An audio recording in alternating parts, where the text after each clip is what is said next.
Okay, first order of business, for those who believe that Vacor Atmosphere marbles are indeed handmade, like they're advertised on their labels, you are indeed correct. If I've led anyone to believe that they were machine-made in the recent past, I wholeheartedly apologize. I take the heat for it. It was unintentional, and there's no need to really go into all the details about it. These are handmade marbles, and so going forward, we're going to look at them through that lens. Now, these are handmade marbles with a twist. The glass was pulled from a furnace with a punty, just like the old German handmade marbles. The traditional marbles would have been made. And they were made by a group of several Mexican glass artisans from the Guadalajara area. Some of them worked on site and some of them worked nearby in their own shops. In the next upload, we're going to have Alejandro Medina Vazquez explain all the details of how they were made. But just briefly, these marbles were, rolled a little differently than, anything I've really ever heard of. The rolling part was produced by dropping the gob onto a handheld device and a hand-powered two-wheel device that rolled the marble into a round shape, much like the rollers on a machine-made marble machine. And that's why you may notice an orange peel type surface on some of the examples, not all of them. And it's also how I believe that they were able to achieve that guinea type stretched guinea dot pattern that you see in Christensen agate guineas. So for this video, we're going to explore the familiar styles and patterns that you'll find in many of the Atmosphere marbles. Each one is going to be different because they're all handmade from different artisans. So it's kind of exciting. And then we're going to check out Andy McLaughlin's awesome Atmosphere collection. He's going to tour it for us. So enjoy the video and let's get to work.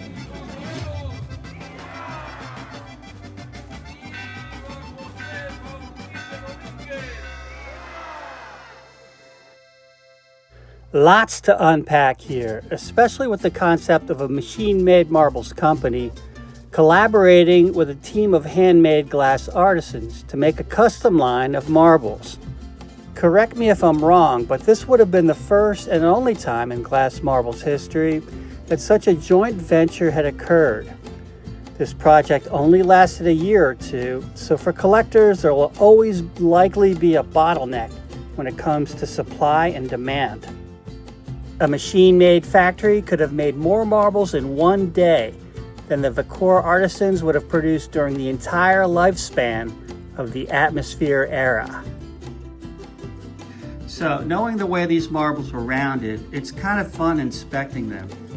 And while they did make some super large ones, up to 40 millimeters, these are really standardized at 25 millimeters, right down to the millimeter.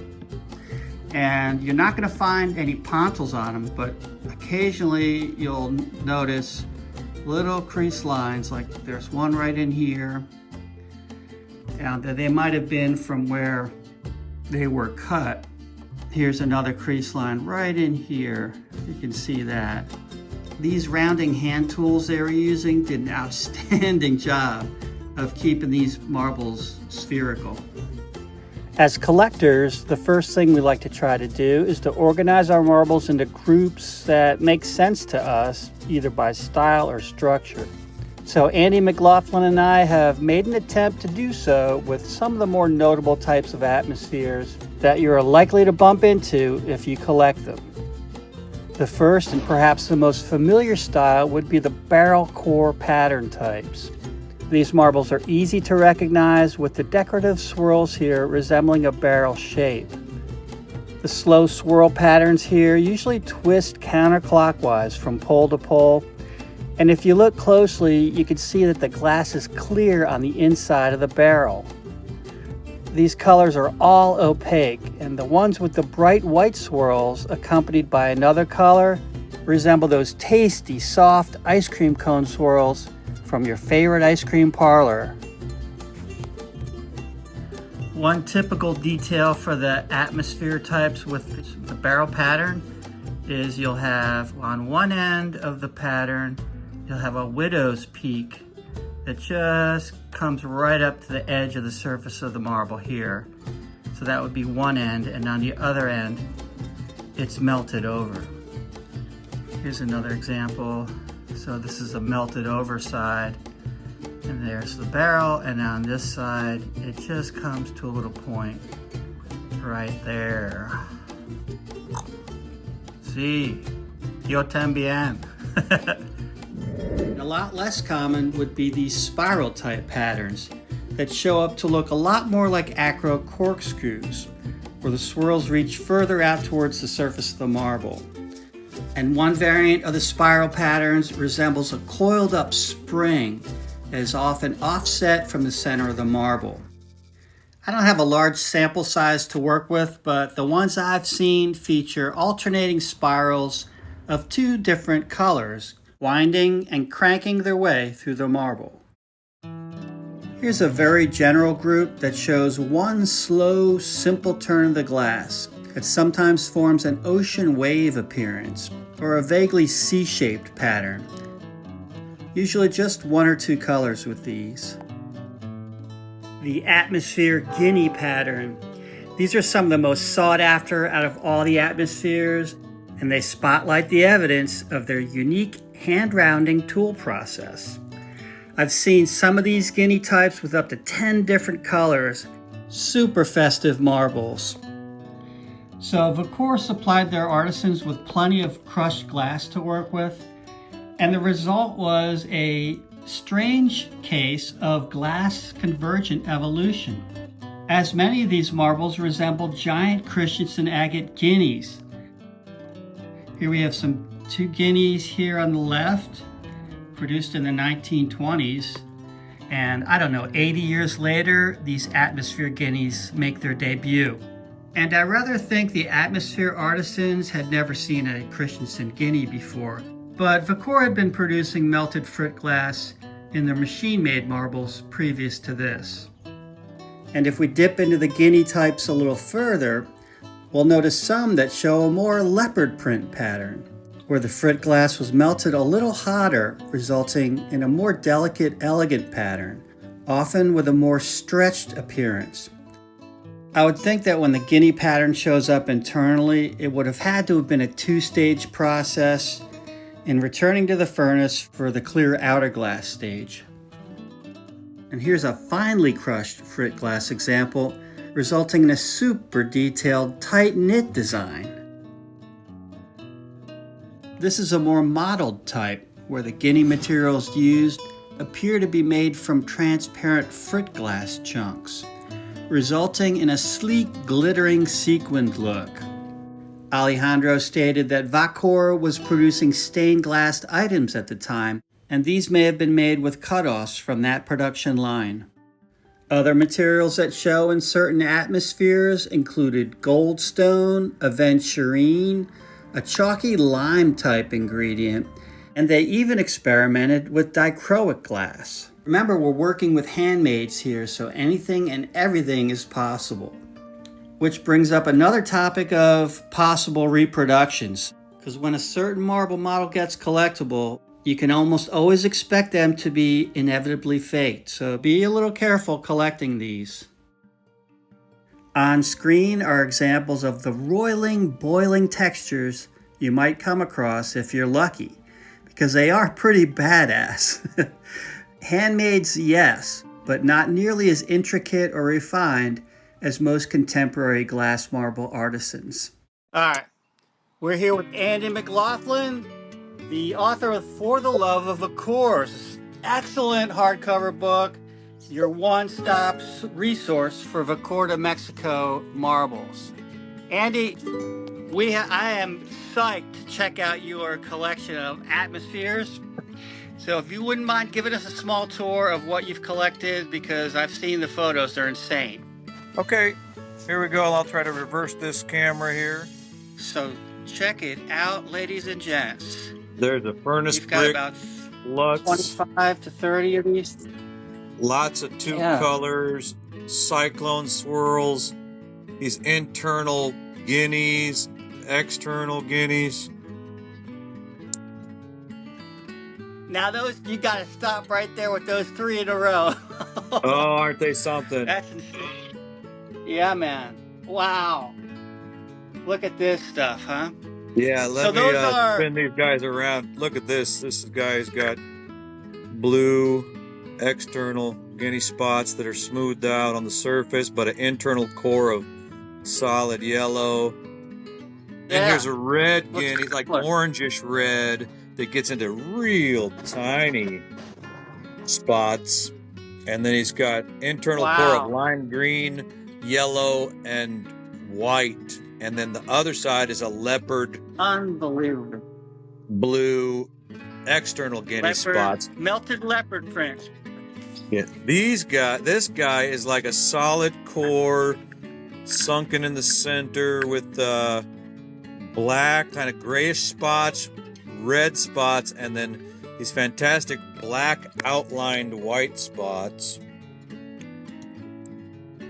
Yeah, that's outrageous. That guy's all pretty three cool. of those, they're amazing.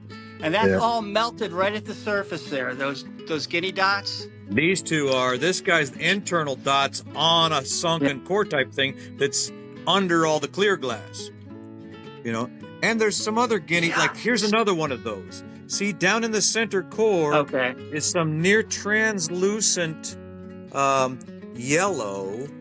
It's in white, and he's got some blue spots, but that's like a little center, all surrounded by clear glass. But they're definitely guinea spots. Yeah, and then there's these melted Brit or something. Guinea glass.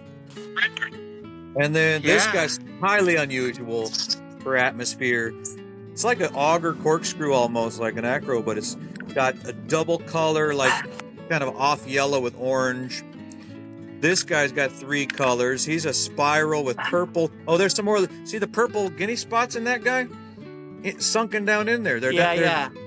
He's got green and purple inside there. Now these guys are, the spots are like a cyclone of guinea, like a twister, like this. Yeah, most all of them have a slow twist to them, you know. Yeah, like a tornado. Like, common traits. That's a great combo. That's little specks in there. And then these guys are so blended that those little tiny guinea spots are just minute in there, but they're included in a swirl like a tornado. This guy's got that same business going on. Unbelievable. I mean, no one made marbles that look like this. Not even close. We're so lucky to be able to have these. This guy's got pink in there. Oh, cool. That's pretty uncommon color. This is a common thing too, like a wave. Like, see this wave here? It's kind of like a curvy wave. This this guy looks like a polar bear colors, but he's got the wave. You know, one just giant swoosh. Yeah, like on the side of it, like offset, like up one wall of the sphere. Yeah. Offset, exactly. Kind of like this guy here. This is one of those barrels that you've mentioned, and it's offset, blue with white, and half a little. And that's an internal, like an internal barrel. Yeah, that's what makes me think. When you say the barrel, that's what I think of. Yeah, that's pretty. Thankfully, a little more, I think, common, but I love them. See this one now. It's one of my favorite styles. I don't know if that's furnace brick or AV because it has gold sparkles in it if you look real close. Wow. But it's a whole bunch of... Yeah. I've got lots of marbles with furnace brick from all the different makers. Okay. But they're like chunks here and there. Right. But none of it is like this kind of powder. Yeah, it's pretty heavy-handed. Like it's almost, you almost want to say it's intentional. I would have thought that's deliberate. This guy has gold sparkles in him and little green guinea spots everywhere. Oh, wow. Oh, yeah. Okay, I have one similar. Yeah, that's one of those that you really have to, like, that's like a modeled look. You know, it's a whole different type of atmosphere. Yeah, and I'm not sure with if that's all kinds of stuff in it, like maybe furnace brick. That's but nice. Yeah, what they can do with two colors. You know, like just the orange and colors, white, yeah. or the blue and yellow. Yeah. Here's another blue and yellow. But it's got some burnt red in the center. Oh. Yeah, they can really, those are masterpieces, two-color masterpieces. Yeah, there's a green and yellow, two color. I love the blue with the orange. Yeah, here's some with the yellow, blue, and orange. Yeah, that's amazing. That's so cool. And they're one of the more common color or at least I've seen them around here and there. I mean, again, thankfully, because they're so pretty. Approximately how large are the big ones? 1 5/8, a little larger than 1 5/8, and 1 7/8. I'm not sure what that equates to in millimeters, but pretty large. Yeah. And kind of a common theme, like a little offset again, a little clear on the one side, and like a swirly corkscrew tornado thing. This guy, he's offset too with bubbles, but he's got like a guinea thing in one side. Yeah, that's a little more like a standard atmosphere, but the two on the left have like a giant spring pattern in them almost, right? Yeah.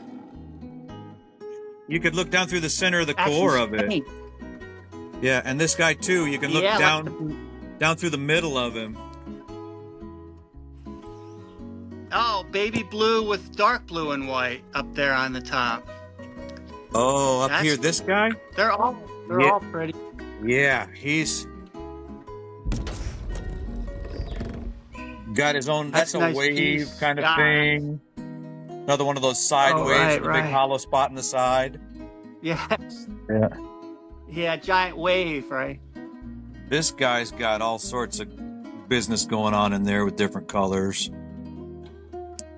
And other ones are very full.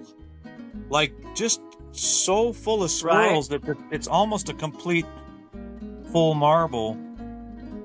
Right, like the ribbon work dominates the clear glass. Right. That's nice. Andy, thanks a lot for sharing all this. Of course. My pleasure. Be happy to show it. That's nice too. Oh, that's cool. Busy. Lots of tiny colors in there. Like little strip of orange and lime green. But yeah, you went straight to my favorite three. Man. These guys with all these guinea spots are just, they're something else. Oh, they're outrageous. Yeah. Well, take good care of them babies. Guard them with your life. How much do you think they would go for nowadays? Like, say the one I on don't the like left. estimates at all. I get asked about assessments for values, and it's all so subjective to how much money somebody has and whatnot, you know. That's true. You know, so yeah, some people are they getting a bidding war on an auction and you know, prices go up? Yeah, it happens a lot now with atmospheres for sure. I mean, they're hot. Right. They're super hot to collect right now. Those could probably be a few hundred each, at least, you know, a few hundred. Oh, I would. Those yeah, three. I've seen guineas, not as favored as I've seen guineas go for $250. They're not. It's kind of shocking sometimes. Andy, thanks so much for sharing your stuff, man. That was awesome. No problem. Appreciate My pleasure. All right, thanks for the opportunity, Stephen. Okay, I'm gonna hit leave. Thank you, Andy. Attention, marble hunters. In the past couple of years, I've gotten 2 legit reports of atmospheres being discovered in newer net bags. One from the mighty Ray of PA, and another 2 marbles scored by Irma from Mexico City. These would have had to have been backstock marbles, and the likelihood of finding another one would be like winning the lottery. But hey, you never know. Good luck out there. Thank you to all who shared photos of your atmosphere marbles for this video's content. Dale gusta si te gusta.